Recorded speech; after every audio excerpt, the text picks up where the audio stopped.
आज मरकजी हुकूमत के खिलाफ कर्नाटक में एहतजाज हुए। चामराजपेट में रियासती वजीर ज़मीर अहमद खान की क़यादत में ज़बरदस्त एहतजाज मुनक्कद हुआ। मरकजी हुकूमत कर्नाटक के साथ नाइंसाफ़ी कर रही है। कर्नाटक का हिस्सा कर्नाटक को नहीं मिल रहा है। मरकजी हुकूमत ने कर्नाटक को सिर्फ खाली लोटा दिया है। खाली लोटा लेकर एहतजाज किया गया। आज वज़ीर आज़म नरेंद्र मोदी भी बेंगलुरु पहुंचे थे। उन्हें गो बैक का नारा भी लगाया गया।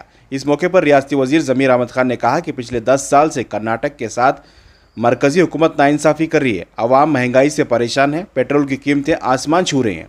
खाली लोटा लेकर एहतजाज करके मरकजी हुकूमत को ये पैगाम दिया गया कि वो कर्नाटक की आवाम और पूरे मुल्क की आवाम के साथ नाइंसाफ़ी कर रही है। ಕಾಂಗ್ರೆಸ್ ಪಕ್ಷ ವತಿಯಿಂದ ನಾವು ಮಾನ್ಯ ಪ್ರಧಾನಮಂತ್ರಿಗಳು ಬೆಂಗಳೂರಿಗೆ ಬಂದಿದ್ದಾರೆ.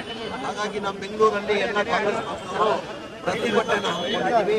ಗೋ ಬ್ಯಾಕ್ ಮೋದಿ ಅಂತ. ಕಾರಣ ಅಂದರೆ ಈ 10 ವರ್ಷ ಅವಧಿಯಲ್ಲಿ ಮೋದಿ ಅವರು ಏನು ಮಾಡಿದ್ದಾರೆ ಅಂತ ನಮಗೆಲ್ಲ ಗೊತ್ತಿದ್ದಂಗೆ ಈಗ ಡೀಸೆಲ್ ಬೆಲೆ ಎಷ್ಟಾಗಿದೆ, ಗ್ಯಾಸ್ ಬೆಲೆ ಎಷ್ಟಾಗಿದೆ, ಪೆಟ್ರೋಲ್ ಬೆಲೆ ಎಷ್ಟಾಗಿದೆ. 15 ಲಕ್ಷ ಅಕೌಂಟಲ್ಲಿ ಹಾಕ್ತೀನಂದ್ರು, 15 ಪೈಸೆ ಅಕೌಂಟಲ್ಲಿ ಆಗಿಲ್ಲ. ಎಲ್ಲ 140 ಕೋಟಿ ಜನಕ್ಕೆ 100 ಕೋಟಿ ಜನ ಪ್ರಧಾನಮಂತ್ರಿ ನರೇಂದ್ರ ಮೋದಿನ ನಂಬಿಟ್ಟು 15 ಲಕ್ಷ ಬರ್ತಾರೆ ಅಂತ ಹೇಳ್ಬಿಟ್ಟು ಅಕೌಂಟ್ ಎಲ್ಲ ಓಪನ್ ಮಾಡಿದ್ರು. ಒಬ್ಬ ಬಡವರು ಅಕೌಂಟ್ ಓಪನ್ ಮಾಡಬೇಕಾದ್ರೆ ಸುಮ್ಮನೆ ಅಕೌಂಟ್ ಓಪನ್ ಆಗಲ್ಲ. 500 ರೂಪಾಯಿ ಅಕೌಂಟ್ ಓಪನ್ ಮಾಡೋದು ಬೇಕಾಗ್ತದೆ. 500 ರೂಪಾಯಿ ಹಾಕಿ ಅಕೌಂಟ್ ಓಪನ್ ಮಾಡಿದ್ರೆ 15 ಲಕ್ಷ ಇಲ್ಲ, 15 ಪೈಸಾನು ಬಂದಿಲ್ಲ. ಹಾಗಾಗಿ ಯಾರು ಲಾಭ ಆಯ್ತಿದ್ದು? ಒಬ್ಬ 100 ಕೋಟಿ ಜನ 500 ರೂಪಾಯಿ ಲೆಕ್ಕ ಮಾಡ್ಕೊಳ್ಳಿ, ಬ್ಯಾಂಕ್ ಅವರು ಲಾಭ ಮಾಡಿಕೊಟ್ಟಿದ್ದಾರೆ. ಅದ್ರ ಜೊತೆಯಲ್ಲಿ 2 ಕೋಟಿ ಯುವಕರಿಗೆ ಕೆಲಸ ಕೊಡ್ತೀನಂದ್ರು, ಒಬ್ಬರಿಗೆ ಕೆಲಸ ಕೊಟ್ಟಿಲ್ಲ. ಏನು ದೇಶಕ್ಕೆ ಏನು ಮಾಡಿದಾರಂತ. ಈಗ ಡಾಲರ್ ರೇಟ್ ಇದ್ದಿದ್ದು ಎಷ್ಟು? ಮನಮೋಹನ್ ಸಿಂಗ್ ಕಾಲದಲ್ಲಿ ಡಾಲರ್ ರೇಟ್ ಇದ್ದಿದ್ದು 53 ರೂಪಾಯಿ. ಇವತ್ತು ಡಾಲರ್ ರೇಟ್ ಎಷ್ಟಾಗಿದೆ?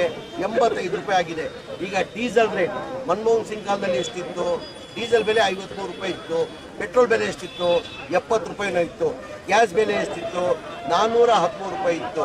ಇವತ್ತು ಇಂಟರ್ನ್ಯಾಷನಲ್ ಬ್ಯಾರಲ್ ರೇಟ್ ಆ ಟೈಮಲ್ಲಿ 2013ರಲ್ಲಿ ಮನಮೋಹನ್ ಸಿಂಗ್ ಪ್ರಧಾನಮಂತ್ರಿ ಇಂಟರ್ನ್ಯಾಷನಲ್ ಬ್ಯಾರಲ್ ರೇಟ್ ಇದ್ದಿದ್ದು $141. ಅವಾಗ ಎಷ್ಟಿಗೆ ಡೀಸೆಲ್ ಮಾಡ್ತಾ ಇದ್ವಿ ನಾವು? 53 ರೂಪಾಯಿಗೆ ಡೀಸೆಲ್ ಮಾಡ್ತಾ ಇದ್ವಿ. ಪೆಟ್ರೋಲ್ 73 ರೂಪಾಯಿಗೆ ಮಾಡ್ತಾ ಇದ್ವಿ. ಗ್ಯಾಸ್ 400 ರೂಪಾಯಿಗೆ ಕೊಡ್ತಾ ಇದ್ವಿ. ಈಗ ಇಂಟರ್ನ್ಯಾಷನಲ್ ಬ್ಯಾರಲ್ ರೇಟ್ ಎಷ್ಟಿದೆ? $71 ಇದೆ. ಎಷ್ಟು ಕೊಡ್ಬೇಕಿರು? ಕರೆಕ್ಟ್ ತಾನೇ ಕೊಡಬೇಕು. ಇವತ್ತು ಎಷ್ಟು ಕೊಡ್ತಾವ್ರೆ? ಡೀಸೆಲ್ 103 ರೂಪಾಯಿ ಕೊಡ್ತಾವ್ರೆ. ಗ್ಯಾಸ್ಗೆ 413 ರೂಪಾಯಿ ಇದ್ದಿದ್ದು ಇವತ್ತು 1050 ರೂಪಾಯಿ ಮಾಡಿದ್ದಾರೆ. ಹಾಗಾಗಿ ಇವರಿಂದ ಏನು ನಮ್ಗೆ ಉಪಯೋಗ ಆಗಲ್ಲ ಅಂತ ಹೇಳ್ಬಿಟ್ಟು ಅವರು ನಮ್ಮ ರಾಜ್ಯಕ್ಕೆ ಫ್ಲಡ್ ಬಂದಿತ್ತು. ಎಲ್ಲ ಫ್ಲಡ್ಡಲ್ಲಿ ನಮ್ಮ ದುಡ್ಡು ಕೊಟ್ಟಿಲ್ಲ. ನಮ್ಗೆ ಕೊಡಬೇಕಾಗಿರೋ ತೆರಿಗೆ 50,000 ಕೋಟಿ, 53,000 ಕೋಟಿ ನಮ್ಮ ತೆರಿಗೆ ನಮ್ಮ ರಾಜ್ಯಕ್ಕೆ ಕೊಡಬೇಕಾಗಿರೋದು ನಾವು ದಿಲ್ಲಿಯಲ್ಲೂ ಹೋಗಿ ಪ್ರತಿಭಟನೆ ಮಾಡಿದ್ವಿ, ಅದು ಕೊಟ್ಟಿಲ್ಲ. ಈಗ ನಮ್ಮ ರಾಜ್ಯದಿಂದ ಅವ್ರ ತೆರಿಗೆ ಹೋಗ್ತಾ ಇರೋದು 4 ಲಕ್ಷ ಕೋಟಿ. ನಾವು ಕೇಳ್ತಾ ಇರೋದಷ್ಟು ಕೇವಲ ಬರೀ 53,000 ಕೋಟಿ. ಆ ಹಿನ್ನೆಲೆಯಲ್ಲಿ ನಾವು ಕಾಂಗ್ರೆಸ್ ಪಕ್ಷದಿಂದ ಎಲ್ಲ ಕಡೆ ನಾವು ಪ್ರತಿಭಟನೆ ಮಾಡ್ತಾ ಇದ್ದೀವಿ. Go back Modi, go back Modi.